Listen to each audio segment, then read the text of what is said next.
Hi everyone, I'm Celso Delay here with a Glitter Bomb TV exclusive. I'm joined with Cameron Stiehl, who's making herstory with her announcement of her candidacy for Empress of the Imperial Council of San Francisco. Yeah. Hi, Cam. Hi. How you doing? I'm good. Yeah? So glad to be back here. I know, right? Back It's been on set. Too long. Fans of GBTV remember you as my co-hostess with the mostest for many, many, many years. Yeah. And then you might also know her from her own show, Happy Hour with Cameron Stiehl.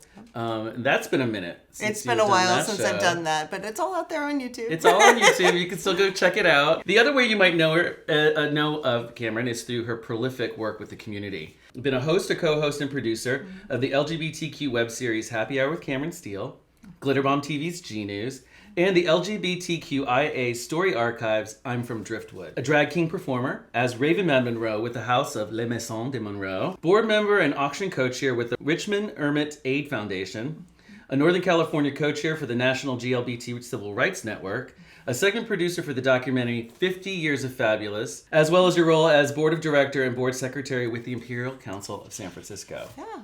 You're also no stranger to a crown. No. Hashtag 2018 Imperial Crown Princess to the Court of Inclusion, Community, and Hope. She's a princess, y'all. Now it seems the princess has her sights set on another title, that of Empress. Yeah, well, it's been 5 years since I was princess, so, you know, it's Yeah. time. Well, before we get to that goal and its importance, share with us what calls you to community service and why you are so passionate about this particular organization. That's a really great question. And I've been soul searching that a lot. Like, do I really want to go to a different level? And yes, I do. Community service has always been important to me because growing up, I didn't have a lot. Like, we were pretty poor, but I knew I always had the support of friends and family. I came out young. I was 14. My mom was like, okay, cool. You're bi. Great. Which is extraordinary. Right? Yeah. No, not everybody gets that. And there was times in my life where I was like literally hungry, like didn't have enough money or food, and there was always someone to help me. There have been times where I've done stupid things like break the car down by the side of the road or flat tire or whatever, and there's always someone there to help me. So coming through that and learning gratitude for all that, I really want to give back to the community to make sure that no one goes hungry on my watch and everyone always has some support to go to when they need it. For those that aren't familiar with the Imperial Council, can you give us a kind of a brief overview of what the organization is, does, and why you're so passionate about it? The Imperial Council of San Francisco has been around longer than any of us. It was started in 1965 by Jose Sarria, primarily as a way of creating chosen family and that bonding of the gay community here in San Francisco, and to protest against bar raids of gay clubs and bars. The police would come in and arrest everyone just for being gay. So there needed to be a cohesive community to stand up to that. And Jose helped lead that movement, creating the Imperial Council of San Francisco. And since then, sometimes the needs have changed. Like during the 80s, there was a huge need for funding for AIDS resources.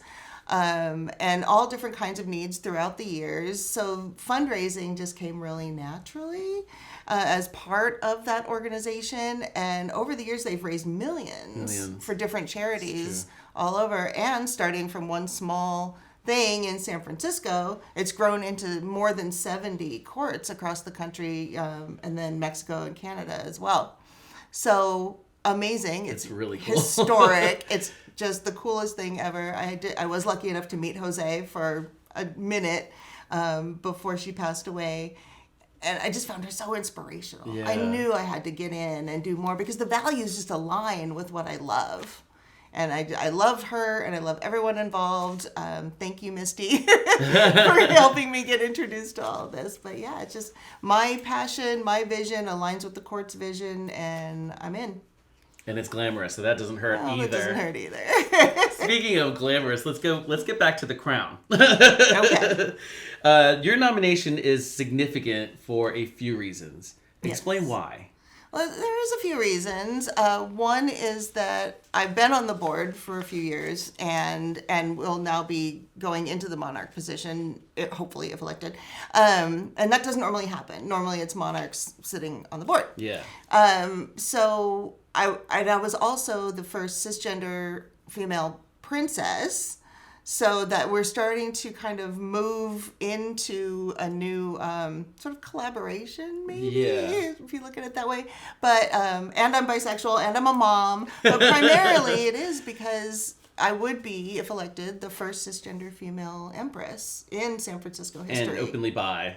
Yes. Yeah, let's not count. Don't forget that. So what do you hope to accomplish should you win? That's a big question. Everything.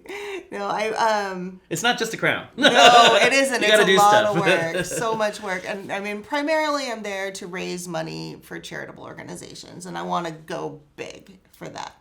But I want to also branch out from some of the ones that we support regularly. Totally on board with keeping to do that. But I also want to include things like women's rights, bisexual visibility, support for people with disabilities, more focus on our trans community visibility, and try to do some more work in the area of housing too, because San Francisco's got such an issue with not enough housing for our people.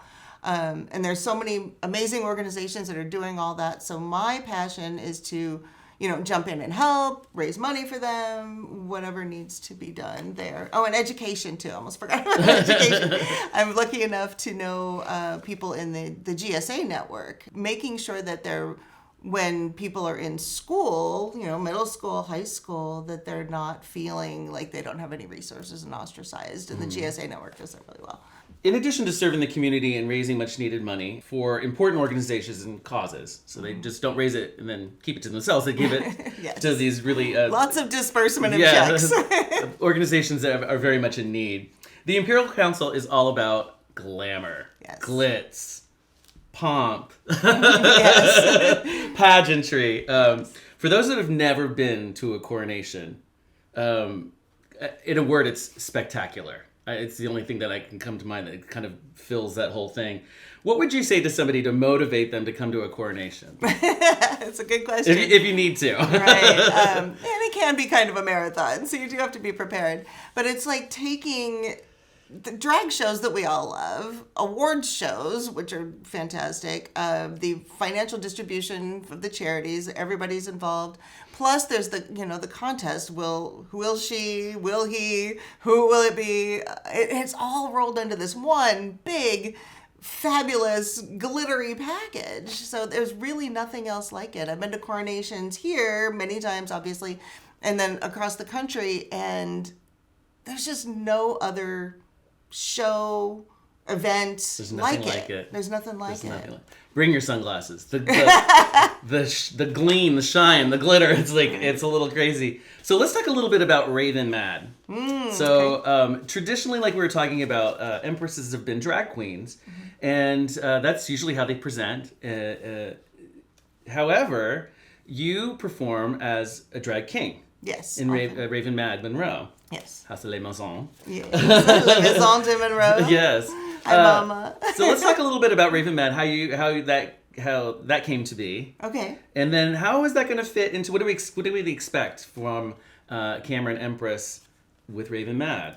That's a great question. So I started doing boy drag as Raven Mad Monroe in 2016. Mercedes Monroe, our house mother, encouraged me to try a different role. I've been in theater all my life, and she wanted to bring that side out. So I was her first drag king in the house. I love all these firsts. And we love first. And Mercedes is all about the first too. So that helps to have that motivation and that support. So we started in 2016, me as Raven, and my twin sister Ruby Red Monroe came out in July. Both of our birthdays are in July at the Lookout for our first show. I was terrified. But ever since then, it's just been so much fun to just sort of put on that other persona. It's not easy to do at all. We were talking about this because I was like, it takes you less time, right, than a normal drag queen to beat her face. You're saying no, it's like 2-3 hours. Oh, easily 3 hours. Each stipple of that beard takes 10 minutes now. And if I screw it up, forget it. It's a whole other hour. But it's mostly the girls. It's mostly the girls, yes. To bind this down into a flat, manly chest is, well, it's next to impossible. So I just wear sort of blousier shirts, button-ups with a tie. The tie helps. But as far as like how Raven would fit into this year, should I be elected Empress, I will be expected to be presenting as female most of the time. There is an Emperor's Night Out where the sort of genders get flipped, where the emperors dress in drag, and the normally the empresses just don't have to do drag. Okay. I will be doing drag no matter what. No matter what. And so I'm looking forward to that, to bringing Raven out to that, which I have many years in the past.